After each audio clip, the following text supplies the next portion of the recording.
अस्सलाम वालेकुम दोस्तों, अदब डायरी में खुश आमदीद। सल्तनत उस्मानिया पर यह छठी वीडियो है जिसको लिखा है सर्वहारा अंबाकर ने, और फेसबुक के ग्रुप जस्तुजू से आप इसे तहरीरी शक्ल में हासिल कर सकते हैं।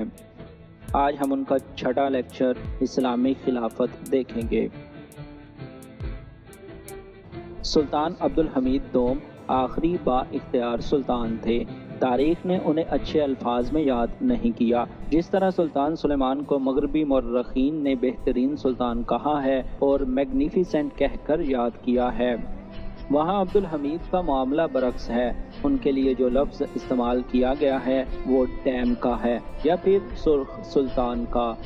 ऐसी सल्तनत का जालिम और खपती सरबराह जिसके दिन थोड़े रह गए थे। 1876 से 1909 तक सुल्तान रहने वाले अब्दुल हमीद दोम जदीद तुर्की में एक मुतनाज़िया शख्सियत हैं। किसी कम्युनिस्ट से पूछा जाए कि उस्मानी सल्तनत की तमाम खराबियों को एक लफ्ज़ में बयान करें तो वो लफ्ज़ अब्दुल हमीद होगा, जिनके शर्मनाक परसों को साफ करना मुस्तफ़ा कमाल की सबसे बड़ी कामयाबी थी। जबकि दाएं बाजू के जुनूनियों में ऐसे मद्दा भी मिलेंगे जिनके लिए अब्दुल हमीद बड़े हीरो होंगे, जिन्होंने इस्लाहात जैसे झंझट और नए तजर्बात को ख़त्म किया और इस्लामी तशख़्ख़ुस कायम किया। उस्मानी सल्तनत क्या थी? बहुत से लोगों के लिए इसका तासुर सिर्फ सुल्तान अब्दुल हमीद के दौर का है। नाकदीन में एक तरफ अब्दुल हमीद के सेकुलर मुखालिफ ये कहते हैं कि उन्होंने मजहबी जुनूनियत को फैलाया। दूसरी तरफ तुर्क साइंस मुखालिफ मुसन्निफ हारून याहिया लिखते हैं कि सुल्तान अब्दुल हमीद ने डार्वन के नज़रिया इर्तिका की तालीम को सल्तनत में फैलाकर इस्लाम को कमज़ोर किया और उनकी फैलाई मादा परस्त सोच ने सल्तनत का शिराजा बखेर दिया। एक तरफ उनको इस्लाम को सियासी मकासद के लिए इस्तेमाल करने का इल्ज़ाम दिया जाता है, जबकि दूसरी तरफ पाहिया फरत लिखते हैं कि अब्दुल हमीद ने फ़लस्तीन पर सेहूनी तसल्लुत कायम करवाने में किरदार अदा किया। सुल्तान अब्दुल हमीद दोम कौन थे? उनको समझने के लिए उनके वक्त को समझना पड़ता है, क्योंकि अब्दुल हमीद की मिसाल हमें बताती है कि तारीख को परखने के लिए उस वक्त के तनाजुर से वाकफियत ज़रूरी है, ना कि किसी भी ख़ास मॉडर्न एजेंडे को सपोर्ट करने की। 3 बड़े आज़मों पर फैली सदियों पुरानी ताकतवर सुपर पावर इन्हतात का शिकार थी। यूरोपीय इलाके छिन जाने का मतलब यह था कि सल्तनत में गैर मुस्लिम आबादियों की अक्सरियत सल्तनत का हिस्सा नहीं रही थी। माँ सिवाय आर्मेनिया और ग्रीस के तमाम इलाके मुस्लिम अक्सरियत वाले थे। सुल्तान की अपनी ताकत जवाल का शिकार थी। यके बाद दीगरे 2 सुल्तानों को ओहदे से हटाया जा चुका था। ये सब तब्दीली बहुत जल्द आई थी। एक नए तशख़्ख़ुस और फॉर्मेट की ज़रूरत थी। यहाँ पर उन्होंने इस्लाम को सीमेंट के तौर पर इस्तेमाल किया। उन्होंने अपने महल में थिएटर बनवाया था कि उससे लुत्फ़ अंदोज़ हो सकें। यहाँ अतालवी मौसीकार परफॉर्म करते थे। शर्लॉक होम्स का किरदार बहुत पसंद था और सोने से पहले उनकी कहानियों को पढ़ा करते थे। जोड़ तोड़ के माहिर एक ज़ीरक और मौका शनास सियासतदान थे। जब वो सुल्तान नहीं थे तो उन्होंने दरे पर्दा एस्टेब्लिशमेंट को इंदिया दिया था कि सुल्तान बनकर वो जल्द आइन बनाने की हमायत करेंगे। सुल्तान मुराद पंजम को बरतरफ करके उनके सुल्तान बनाए जाने की ये एक बड़ी वजह थी। सुल्तान बनने के 3 माह बाद उन्होंने उस्मानी आइन का ऐलान कर दिया और पहली उस्मानी पार्लियामेंट कायम कर दी। उस्मानी दौर के एक किरदार मदद पाशा हैं, जो बरसों तक आइन बनाने की तहरीक में सरगर्म रहे और जिस इलाके के गवर्नर रहे वहाँ पर मुखालफत और तनकीद के बावजूद इस्लाहात नाफज की गईं। पिछले 2 सुल्तानों को हटाने में उनका अहम किरदार रहा था। अब्दुल हमीद ने सुल्तान बनने के 4 रोज़ बाद मदद पाशा को वज़ीर आज़म बना दिया। 6 हफ्ते बाद मदद माजूर किए जा चुके थे और जलावतन हो गए थे। आइन को 14 फरवरी 1878 को मुअत्तल कर दिया गया। पार्लियामेंट को बनने को अभी 1 साल भी नहीं हुआ था कि उसे तहलील कर दिया गया। अब्दुल हमीद की तरजीह बाकी मांदा उस्मानी सल्तनत को हर कीमत पर यकजा रखना था। उनके इक़दामात के बाद उनके भाई और चरागा महल में गिरफ्तार मुराद पंजम को वापस तख्त पर लाने की कोशिश की गई। 20 मई 1878 को मुराद पंजम मंसूबे से वाकिफ और खलीफा बनने के लिए लिबास पहने इंतजार में बैठे थे, लेकिन इस बार कोशिश नाकाम रही। इस मंसूबे में शामिल लोगों को सख्त सजाएं दी गईं।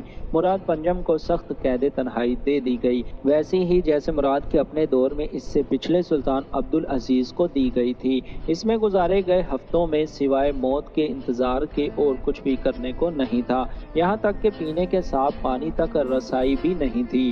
سلطان عبدالحمید نے روس کے ساتھ امن معاہدے کو اسلام اور عثمانیوں کے خلاف سازش قرار دیا۔ اس معاہدے کے تحت سلطنت کا 8% علاقہ اور 20% آبادی الگ ہو گئی تھی۔ ان کے خیال میں ملک کو یکجہتی اور مضبوط لیڈر کی ضرورت تھی اور تنظیمات والی عثمانیت اس کا حل نہیں تھی۔ نئی یورپی فکر مقامی سطح پر علیحدگی پسندی کو ہوا دے رہی تھی۔ عالمی نمائشوں میں حصہ لینے جیسے اقدامات سے عظیم سلطنت کا مذاق اڑنے کا اندیشہ تھا۔ عثمانی سلطان اپنے لیے خلیفہ کا لقب 16ویں صدی میں سلیم اول کے دور میں عباسی خلیفہ کی گرفتاری کے بعد سے استعمال کرتے آ رہے تھے، لیکن عبدالحمید سے پہلے اس لقب کے بارے میں زیادہ سنجیدگی نہیں دکھائی گئی تھی۔ عبدالحمید کے لیے خلیفہ کی پوزیشن سلطان سے زیادہ اہم تھی۔ عبدالحمید کو ایک اور خدشہ بھی تھا اور وہ عرب تھے۔ نہ صرف عرب علیحدگی پسند تحریک اٹھ سکتی تھی بلکہ وہ خلافت کے دعوے کو بھی چیلنج کر سکتے تھے۔ مصر میں 1881 میں عوامی حمایت سے ہونے والی عسکری بغاوت اس کی مثال تھی۔ برطانوی ایسی تحریک کی پشت پناہی کر سکتے تھے۔ عبدالحمید کا خوف بے جان نہیں تھا۔ حجاز میں ان کے نمائندے شریف حسین نے ان کے اقتدار کے آغاز میں برطانویوں سے رابطے کیے تھے۔ 19ویں صدی میں مکہ اور مدینہ کو وہابی قبضے سے چھڑوانے میں محمد علی نے مدد کی تھی۔ حجاز پر قبضہ رکھنا ضروری تھا۔ اگر یہ ہاتھ سے نکل جاتا تو استنبول کے سلطان کو خلافت کا ٹائٹل استعمال کرنے پر سوال کھڑے ہو سکتے تھے۔ عربوں کی حالت عثمانی دور میں پسماندہ رہی تھی۔ بدو قبائل سلطنت کے وفادار نہیں سمجھے جاتے تھے۔ حجاز میں گورنر عثمان نوری پاشا نے انفراسٹرکچر کی طرف 1880 کی دہائی میں توجہ دینا شروع کی۔ ترقیاتی کام، مکہ میں پانی کے نظام کی تعمیر اور مرمت، صوبائی کیلنڈروں کی چھپوائی، عرب صوبوں کے گورنروں کی تنخواہیں بڑھائی گئیں۔ سرکاری رجسٹروں میں عرب صوبوں کا نام بلقان اور اناطولیہ سے آگے کر دیا گیا۔ 1900 سے 1908 کے درمیان دمشق سے مدینہ تک حجاز ریلوے بچھائی گئی، جس سے عمرہ و حج کا سفر پہلے سے بہت آسان ہو گیا۔ شاہی محل میں پہلی بار عربوں کو جگہ دی گئی۔ شام میں عرب نیشنلزم اور پین عربزم ابھر رہا تھا۔ اس سے نمٹنے کے لیے شام کے پریس سے نکلنے والی کسی بھی تحریر کی سینسرشپ سے کلیئرنس استنبول سے کروانا لازمی قرار پایا۔ نہ شامی نہ عرب، صرف مسلم۔ اس مؤثر نعرے اور پالیسی کے لیے ابو الہدا السیدی جیسے لوگوں نے اہم کردار ادا کیا۔ عبدالحمید نے سلطان کے لوگوں سے رابطے کی پالیسی بھی بدل دی۔ ان کو اپنے ہٹائے جانے کا خوف رہا اور یہ بھی بے جانا تھا۔ ان کے خلاف 1895، 1896 اور 1902 میں ہٹائے جانے کی کوشش ہوئی اور ان کو قتل کیے جانے کے منصوبے 1899 اور 1905 میں پکڑے گئے۔ غیر عثمانی مسلمانوں کو خلافت کو تسلیم کرنے کی اپیل کی جاتی رہی۔ مسلمان آبادیوں کے کئی بڑے مراکز کبھی عثمانی سلطنت کا حصہ نہیں رہے۔ سابقہ سلطان خلافت کے ٹائٹل کو باقی دنیا پر اپنے سیاسی اثر اور مفاد کے لیے استعمال کرتے رہے۔ مثلاً جب ہندوستان میں 1857 کی جنگ آزادی ہوئی تو برطانویوں نے اس وقت کے خلیفہ عبدالمجید کو کہا تھا کہ وہ ان کی مدد کریں۔